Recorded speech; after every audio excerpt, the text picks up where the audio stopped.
This week on lisaeldridge.com, it's Vintage Week, and I'm going to be sharing with you all my love of vintage makeup. It's not going to be a kind of one day, this is how to do a 40s makeup, this is how to do a 50s makeup, this is how to do Marilyn Monroe makeup. It's not that kind of a vintage thing. I kind of want to do something a little bit different. I guess I'll do that kind of thing, but not just yet.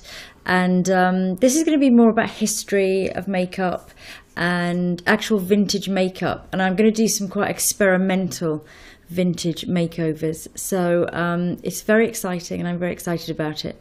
I thought I'd start this week by showing you what's inside some of my boxes, because one of the videos I did earlier on showing some of my archives in here, people said, what's in those boxes? So I'm going to show you just a few of the vintage pieces that I have that I really, really like.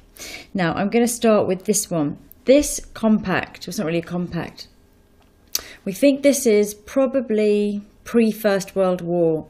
It is, you can see the name of the company on the back of the jar, but this seems to be homemade.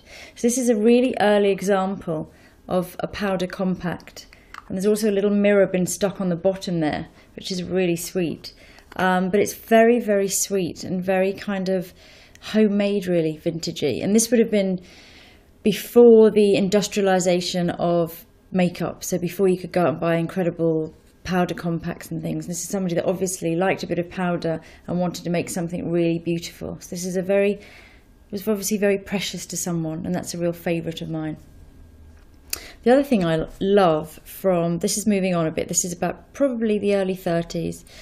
This is the Tocolon, and this is a French make of powder. This was very, very popular at the time because obviously it's very, very deco with the Pierrot on the front there. And I have a few of these compacts. This is the loose powder compact, the loose powder box rather, but I also have the metallized pressed powder compact, and I just love this. These are quite easy to find. You can find them on the internet, and I just think it's a beautiful box. The next thing I want to show you is from the late 20s and early 30s, when makeup started to be sold like this. So you kind of had your evening makeup kit. It was almost like a bag, and these were really, really popular in the 20s and 30s. And what I love about it is, firstly, it sort of gives you a really good indication of what women's lives were like at the time, having come through the Victorian era and been very sort of restricted and restrained and not really worn makeup, to then go into this era where you've got your lipstick here in the front, and the lipstick says raspberry on it. It hasn't actually been used. It's underneath the paper, but it's a really vibrant raspberry pink. And then inside, and this is really indicative of what women's lives were like. If you think they'd come through the Victorian era and been quite restrained and restricted and not really worn makeup, to then suddenly in the 20s and 30s to having your lipstick quite bright in the top here. And then inside, you've got a little thing here to keep your cigarettes. And then the blusher, which again is unused, is the most vibrant, gorgeous, bright, bright pink. And this has got loose powder inside. Again, it hasn't been worn. I'm actually going to try this blusher now. I've never tried it before. But I just love the look of this very, very bright pink. Ooh, it's very pigmented. Gosh, I hardly need any of that. And to think this came with a sponge, they must have really been putting on that rouge. Oh, that's a gorgeous colour. So I'm not saying you should start putting 1920s makeup on your faces, because obviously it's not in the best condition. But I just really love collecting all of this stuff. The next thing I want to show you, which I love, which is really rare, is a Helena Rubinstein lipstick sample. And Helena Rubinstein was the first person to do lipstick samples. This is amazing because it's a metallized case. Companies probably wouldn't do these anymore. It's probably so expensive to reproduce. And this is Opalescent Rose from one of her collections from I guess this is again late 20s, early 30s.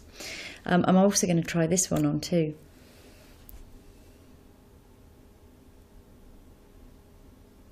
Is it going to work? May have gone too gloopy.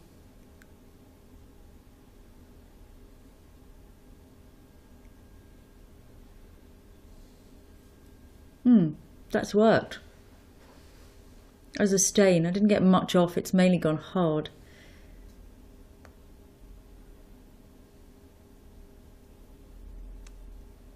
but I just love to think that someone was handed out this sample, probably from in America. This was probably given to somebody in America in the 1930s when they were thrilled to go and try their new lipstick sample.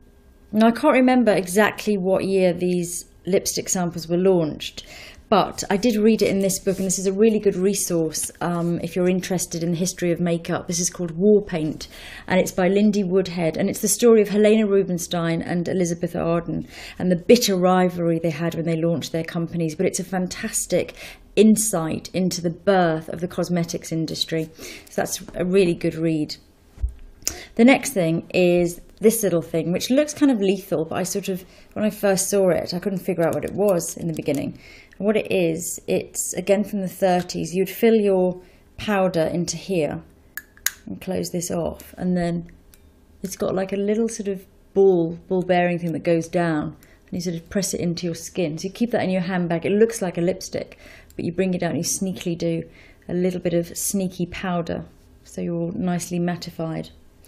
Another thing that I love is from the 50s, and the 50s was a time when powder compacts just went through the roof. Post-wars, everything was booming, and femininity was all about excess. And there are some amazing, this is quite a simple one actually, this is an old Stratton powder compact. What I love about this is just the engineering of it. It's got the lipstick on the inside, so when you open it, you sort of take your lipstick out, you fill that in there, do your lipsticks, pop it back on there, got your little powder, close it, and then that neatly fits into your handbag. But the 50s was a time for, gosh, the most incredible, amazing powder compacts like grand pianos, like telephones, like billiard balls, and there's a lot more to come about that later on this week, so stay tuned. Bieber makeup. I'm lucky enough to have a huge selection of Bieber makeup. I've got lots of the original eyeshadow quartets, lots of the single colours, and there's going to be a lot more about the Bieber makeup later on this week. And if you are interested in Bieber makeup, I think you're going to be really overwhelmed by some of the videos I've got coming and some of the blog posts. Another thing I love, and this is an 80s thing, and this is a Judith Lieber powder compact, and I think this just totally sums up the 80s. It's red rhinestones, it's very, very sort of over the top and very blingy and just very, very 80s, and I just absolutely love that. I think it's so kind of gorgeous, and I absolutely love the colour of it. On to the 90s, and this is something that I blogged about quite a long time ago, but I do love this. This is the early 90s incarnation of the Nina Ricci makeup, and I just think the packaging is amazing. I've always loved the packaging. Everything matched, so you've got the foundations and the skincare is the same, and the lipsticks even, just incredibly shaped, and all together just this sort of incredible palette of oranges and pinks. And if you think at the time it launched, which was in the early 90s, everything was very CK1, very, very pared down, and this range just really stood out to me. So I got loads of it, and I've kept it all, and I haven't used it really. I've used a couple of things, but I've mainly tried to keep it completely pristine. And I think that's it. So that's just a little tiny insight into the sort of thing I'm going to be doing this week. There's going to be some kind of documentaries, blog posts, and experimental videos of experimental looks with vintage makeup, and I'm really excited about it. If you love vintage makeup and you love the history of makeup and the history of women, then I hope you're going to enjoy it, and I'll see you soon.